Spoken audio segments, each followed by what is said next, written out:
Hello friends, আমি Shreyasi. Welcome to my new YouTube channel. আজকে তোমাদের সাথে একটা ছোট্ট হেয়ার কেয়ার রেমেডি শেয়ার করব। অনেকেই হয়তো এই হোম রেমেডিটা ট্রাই করো, কিন্তু যারা করো না তাদেরকে বলছি করে দেখো। আমিও অনেক কিছু ট্রাই করেছি, বাট কোনোটাই আর সেকেন্ড টাইম ট্রাই করতে ইচ্ছা হয়নি। দেখো, হেয়ার ওয়াশের পর কিন্তু আমরা অনেক কিছু লাগাই, কন্ডিশনার লাগাই, সিরাম লাগাই, কিন্তু চুলটাকে যদি আমরা ডিপ ক্লিন করে সেগুলো লাগাই তাহলে কিন্তু তার রেজাল্টটা আমরা আরো অনেক ভালোভাবে পেতে পারি। তো সেই জন্যই আজকে আমি এই হোম রেমেডিটা তোমাদের কাছে শেয়ার করব। তো বেশি বকবক করবো না, আমরা একেবারে ভিডিওটা দেখে নেব।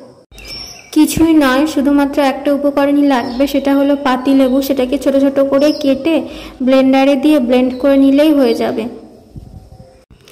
আর সাথে সামান্য পরিমাণে জল দিয়ে দেবেন, তাহলে পেস্টটা খুব সুন্দরভাবে হবে।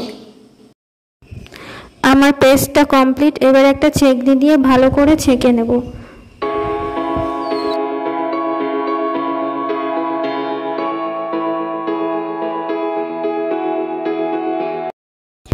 তারপর আমি ভালো করে পুরো হেয়ারে লেবুর রসটা অ্যাপ্লাই করে নিচ্ছি। দেখো, সুন্দরভাবে ম্যাসাজ করে করে সারা মাথাতেই লাগিয়ে নিচ্ছি।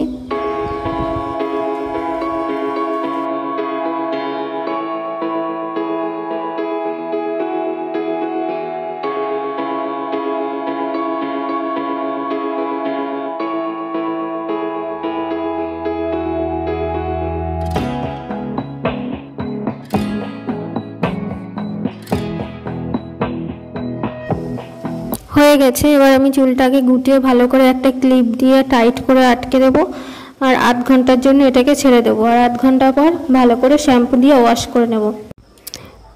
হেয়ারটা ওয়াশ করে আমি চলে এলাম। আমি তো ফিল করতে পারছি যে কতটা ক্লিন হয়েছে আমার হেয়ারটা, বাট এটা তো আর কোনো কালার বা কিছু না যে তোমরা দেখে বুঝতে পারবে।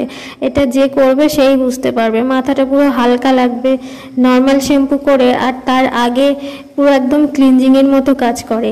সমস্ত ডেড সেল, খুশকি, যাদের ড্যান্ড্রফের সমস্যা, অনেক অনেক উপকার পাবে। তোমরা একবার দিয়ে দেখবে। আমি দেখিয়ে দিলাম আমার স্ক্যাল্পটা, দেখো কতটা ক্লিন হয়ে গেছে।